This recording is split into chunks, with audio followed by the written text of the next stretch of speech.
नीलो समुद्रको बिचमा लुकेका अँध्यारा सुरुङहरू, 18औं शताब्दीका रसियन तोपहरू र एउटा यस्तो टापु जसले 3वटा साम्राज्यको रक्तरञ्जित इतिहास भोगेको छ। सुन्दा कुनै हलिउड फिल्मको कथा जस्तो लाग्छ नि, तर यो वास्तविक ठाउँ हो। फिनल्यान्डको ऐतिहासिक किल्ला सोमेनलिन्ना।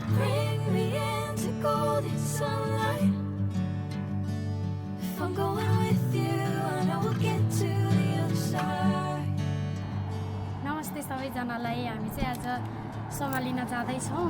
आज चाहिँ अब साथीहरू बिन्दु, सूर्य, पुष्पा साथी, प्रमोदहरू चाहिँ केही कारणवश काम भएर अथवा स्वास्थ्य समस्या भएर घुम्न जान पाएन। हामी चाहिँ अब जाँदैछौँ।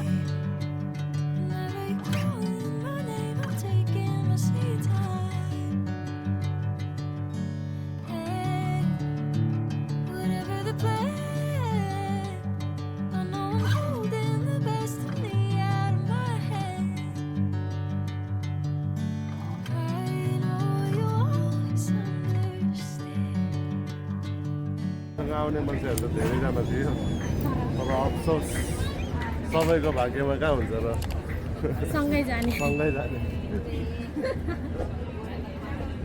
आशा छ पछिको दिनमा सँगै जान पाइयो।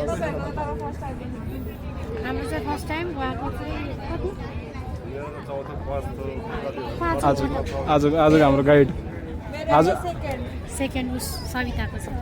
आजको हाम्रो गाइड हो नि त। ल अलमोस्ट सबै ठाउँ इन डिटेलमा जानेको बुझेको सबैलाई भन्नेछौँ।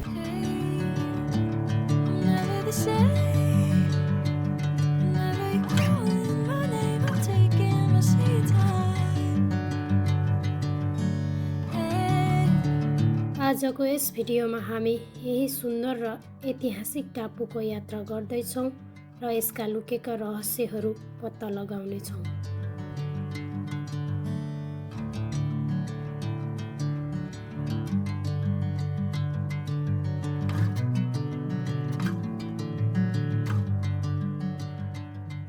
फाइनल्ली हामी चाहिँ आइपुग्यो है। अब हामी यहाँबाट चाहिँ झर्छौँ। यो फेरि यो सिप चाहिँ फेरि रिटर्न ब्याक भइहाल्छ।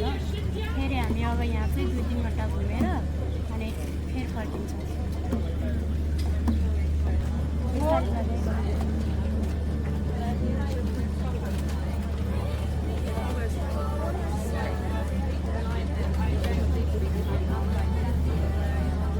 खासै धेरै टाइम चाहिँ नलाग्दो रहेछ क्या, ठ्याक्क 10 मिनटमा।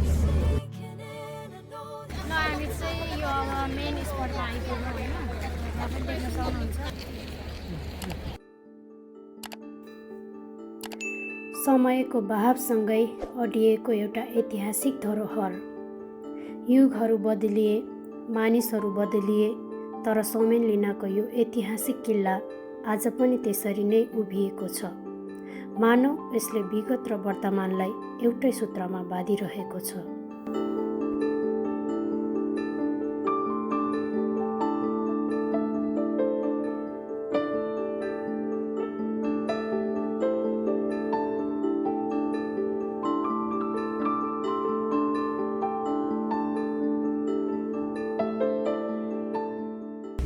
पहिला 18औं शताब्दीतिर चाहिँ होइन, यहाँ अब लडाइँ हुँदाखेरि चाहिँ बङ्कर टाइपको त्यो पाल छ नि, तिनीहरू चाहिँ पुरै तोपहरू हान्थ्यो अरे क्या। अब हामी त्यही भित्र गएका छौँ है।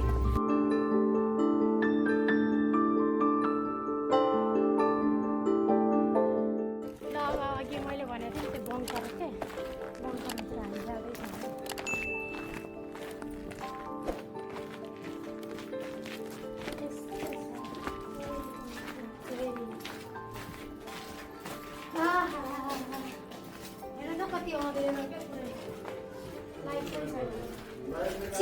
चिसो लास्ट चिसो। ओहो, पुरै लुक्ने ठाउँ जस्तै छ है। कसरी भन्छ भने यसको निर्माण सन् 1748मा स्विडेनको शासनकालमा सुरु भएको थियो, ताकि रसियाको आक्रमणबाट बच्न सकियोस्। त्यति बेला यसलाई सबेबोर्ग भनिन्थ्यो।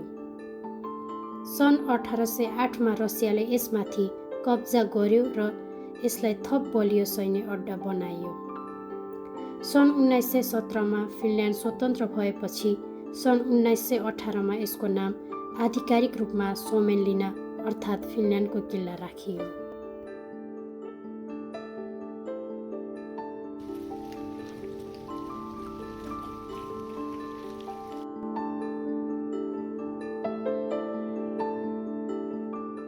पहिला बनेको एकदमै त्यही कि अब 1800 शताब्दी 1900 शताब्दीतिर बनेको ढुङ्गाहरू जस्तो लाग्यो। यहाँनिर चाहिँ अब हेर्न सक्नुहुन्छ सबै लेखेको थियो।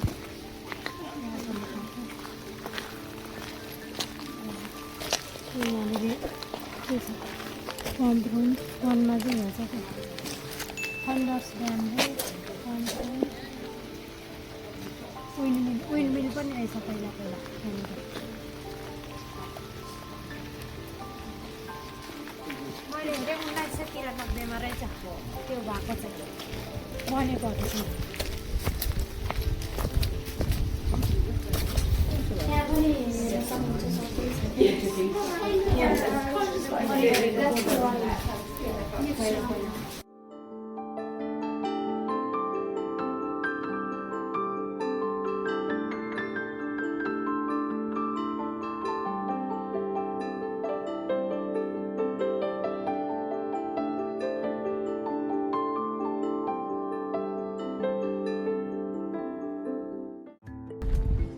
आनन्द छ है शीतल हावा आइरहेको।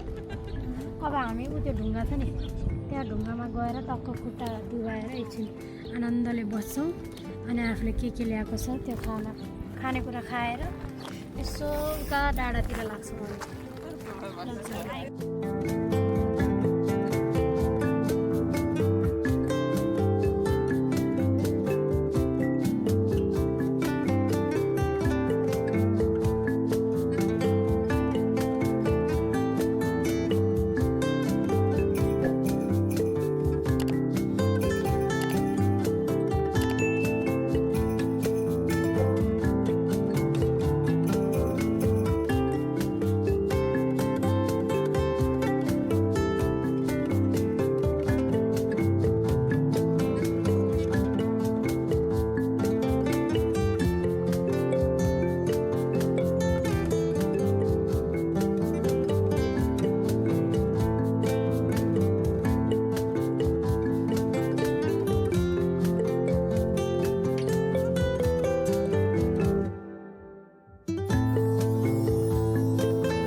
शीतल हावा छ कि घाम पनि त्यस्तो धेरै छैन होइन। आज चाहिँ यस मौसम चाहिँ राम्रो छ। सनसेटमा चाहिँ एकदम राम्रो देखिने रहेछ। सिपहरू चाहिँ हेर्नु है हामी आएको उता परबाट हो क्या उता परबाट उ त्यो चुच्चो देखिरहेको छ नि त्यो हेलसिङ्कीको व्हाइट चर्चको चुच्चो त्यहाँबाट आएको हामी।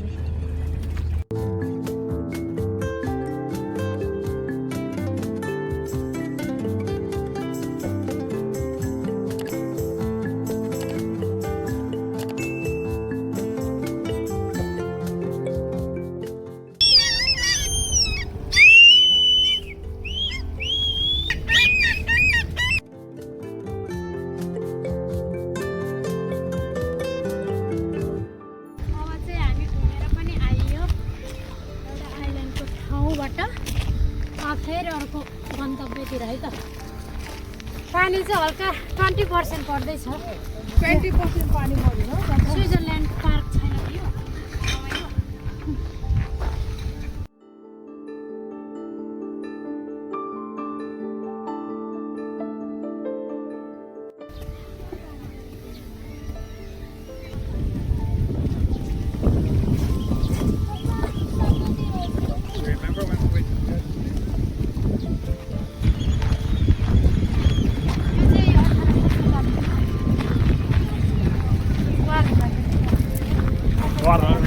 jäljittää.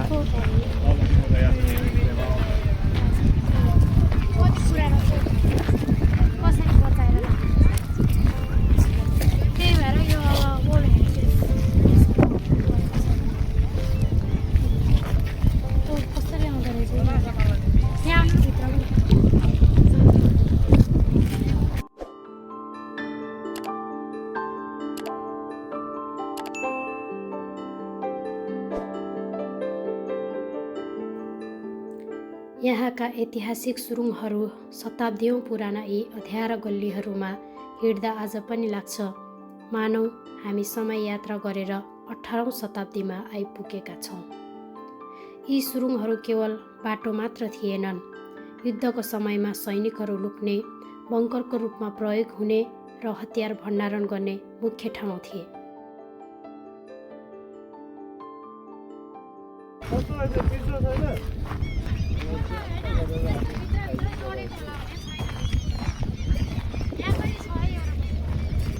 कस्तो लाग्यो रुम?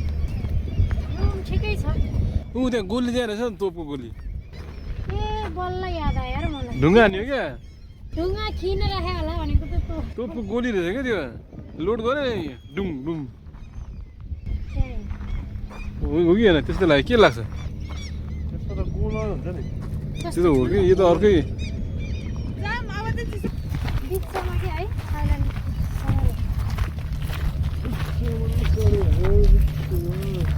दामी है दामी। यो त दिनभर पनि सक्दैन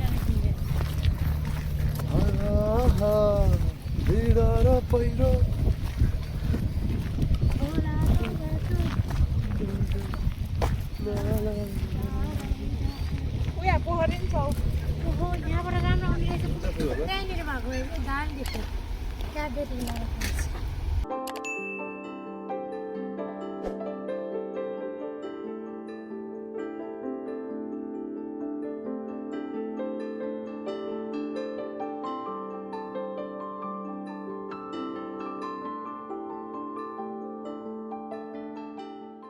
समयका पाइलाहरू कति छिटो बगेर जाँदा रहेछन्।